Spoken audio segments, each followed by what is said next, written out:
capped off his campaign in Lafia, the capital of Nasarawa State.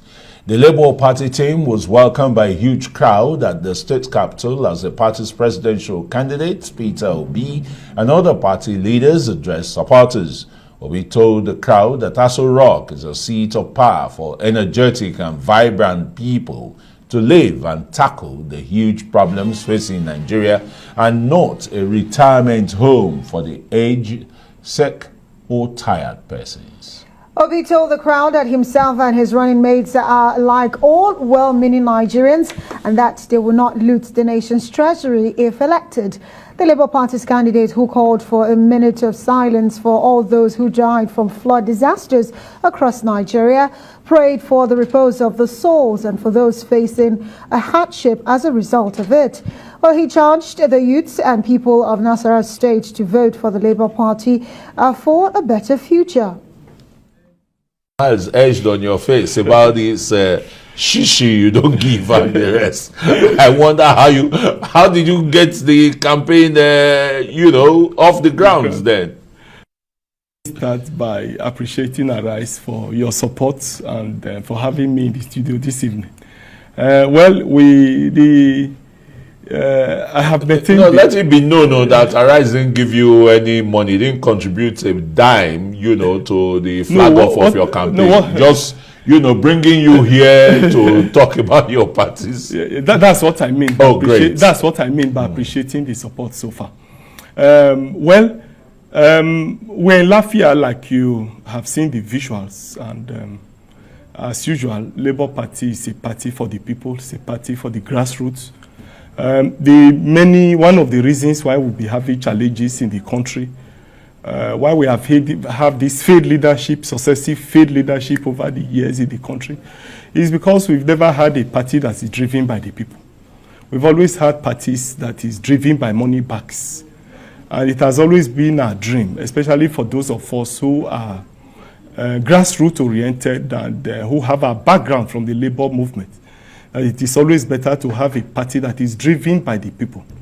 Because we believe that it is only when you have a party that is driven by the people, funded by the people, that you can truly and really have people who have competence, who have capacity, who will be able to drive the process of development for the country. Because we believe that he who plays the piper dictates the tune. Right. And therefore, when you have money bags in the political party that funds the party, they dictate who becomes candidate to the party, and therefore they become rubber stamp when they are in office, and then dance to the tune of those who have appointed or appointed them to hold those offices. And this is one of the narratives that the Labour Party has tried to change.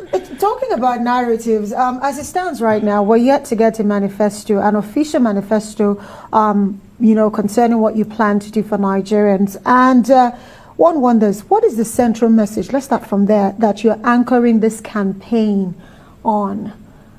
Well, I'll go straight to the messages and then deal with the surrounding issues later. First, we have said that we are going to deal with the issue of security squarely, because without security... How many cardinal points are you... We are looking at seven.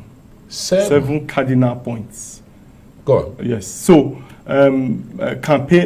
security is key, because we believe that you can't achieve economic development without security. Therefore, security is number one. And we're also looking at unity of the country, because we believe that at this time of our nation, the country is heavily divided along religious line, along ethnic line. And then we have a lot of tribal sentiment, and a lot of people don't see themselves as Nigerians. They see themselves from their ethnic affinities. And we feel that for us to be able to bring people to drive the process of development and growth for the country, they must see themselves first as Nigerians. And therefore, we'll be talking about the unity of the people, because we believe that without unity, there's nothing you can really do about growth and development. And then we are looking at the economy, that we must move the economy from being a consumption economy to a productive economy. And that means that labor is key to every productive activity. And of course, when you have labor as a key factor in a productive activity, then of course you must talk about education, which has to do with human capital. Okay. So it's a lot of talk right now, but Nigerians still want to know when we'll get that manifesto. Yes, but aside from that, you talk about Labour, so that takes me to my next question.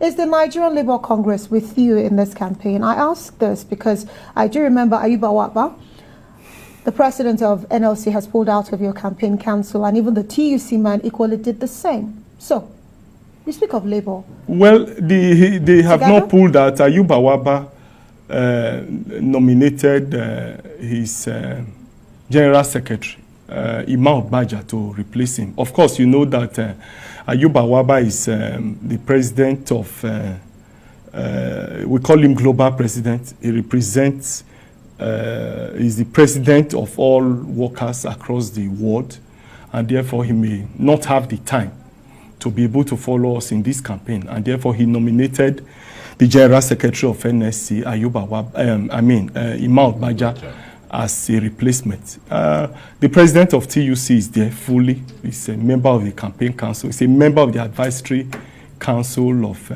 the campaign. TUC did not pull out. Today, he was represented by Martin, who is a general secretary of one of the unions, who spoke on behalf of the union. We had nominations from NLC and TUC into the campaigns council.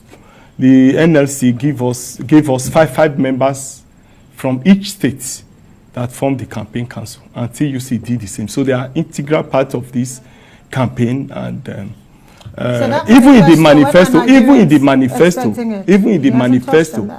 manifesto, the Labour Charter of Demand, the NLC Charter of Demand, and the one proposed by TUC are subsumed together in the manifesto. Let's quickly look at the thorny issue of fuel subsidy removal, to be or not to be, and the position of organized labor, which is part of your political party. How do you reconcile this? Is the Labour Party going to, tangle or get entangled with the tiger still here? Mm-hmm. Will the Labour Party go for the jugular and remove fuel subsidy? Well, the position of the NLC is clear.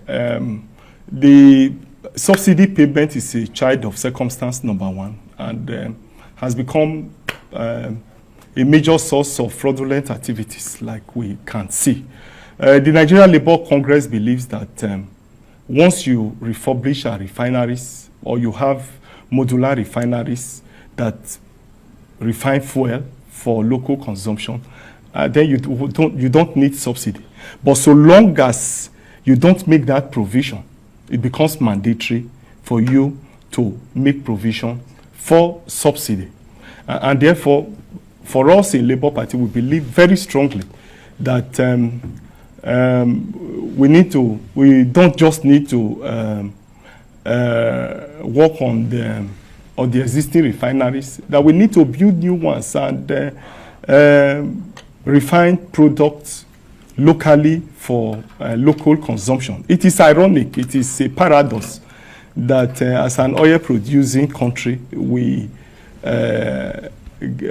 export our crude at a ridiculously low price, and then import finished product with all the attendant costs. I guess the big question would be, yes, even though your presidential candidate says he will remove it, Labour Party is refusing for subsidy to be removed because it says the hardship on Nigerians will be a lot. But we'll wait and see when that comes up. But as we get ready to wrap up this conversation, I'm sure you must have seen this Fetch Solutions assessment on who is going to win. They are touting the candidate of the All Progressives Congress, Bola Tinubu, to win. Even though Peter Obi was mentioned, he says, but he would not win, despite some polls predicting that he would emerge president. Your reaction to that? Well, time will tell. People can speculate. People can do their assessment from their point of view. But it's very clear that from the mood of the people, that the people are tired.